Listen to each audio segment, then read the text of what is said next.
আলহামদুলিল্লাহ বিগত 3টা বছর আমার ছেলের বার্থডে কিন্তু রমজান মাসেই পড়ে।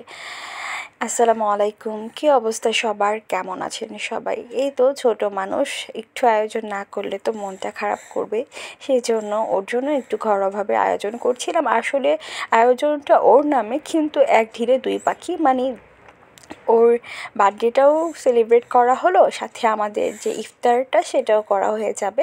তো যাই হোক, আমি আজকে ওর জন্য একটু ফ্রাইড রাইস রান্না করব, মানে ওর জন্য না, আমাদের সবার জন্য। তো আমি কিন্তু প্রথমে বড়টা পাতিলে অনেক বেশি পানি দিয়ে আমি কিন্তু চালটাকে খুব ভালোভাবে, মানে একটু তেল দিয়ে খুব ভালোভাবে সিদ্ধ করে নিয়েছি। জাস্ট মানে 80% সিদ্ধ করে আমি এগুলোকে ছড়া দিয়ে দিয়েছি। তো তারপরে কিন্তু চলে আসলাম চিকেন ভাজার জন্য। আমি আজকে একটু চিলি চিকেন রান্না করব, তো যার জন্য চিকেনগুলোকে একটু ভেজে নিচ্ছিলাম। আর তেলে যখন মানে চিকেনগুলো দিচ্ছিলাম, মানে এত ছিটাছিটি করছিল, মানে মুখটুক সব ছিটে যাচ্ছে, এমন একটা অবস্থা।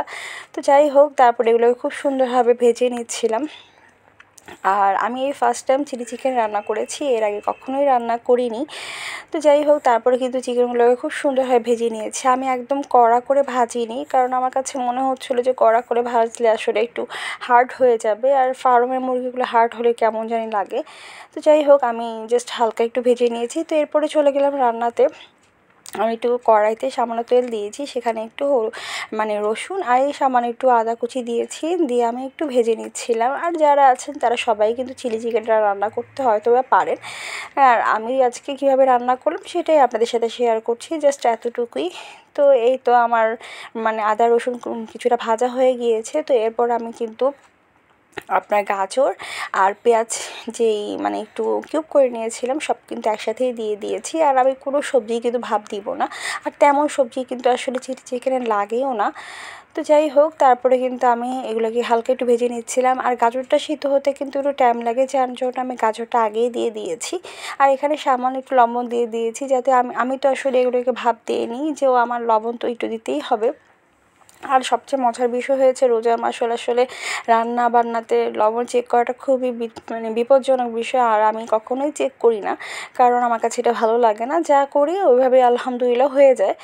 তো যাই হোক, তারপরে কিন্তু আমি দিয়ে দিলাম যেই ভাজা চিকেনগুলো ছিল সেগুলো, আর 2 ধরনের ক্যাপসিকাম দিয়ে আমি সব কিন্তু সুন্দরভাবে নাড়াচাড়া দিয়েছিলাম। আর আমি এখানে সামান্য পরিমাণে এটাকে বলে আপনার গোলমরিচের গুঁড়া দিয়ে আমি কিছুক্ষণ ভেজে মানে এগুলোকে নাড়াচাড়া করে নিয়েছি। আর এখানে কিন্তু একটা সস তৈরি করে নিয়েছিলাম, মানে 3টা সস একসাথে মিক্স করে আমি কর্নফ্লাওয়ার দিয়ে একটা মানে সস রেডি করেছিলাম। তো এটা আসলে অফ ক্যামেরাতে করেছি, যার জন্য দেখানো হয়নি। তো এতে আমার রান্নাটা কেমন হয়েছে অবশ্যই কিন্তু জানাবেন।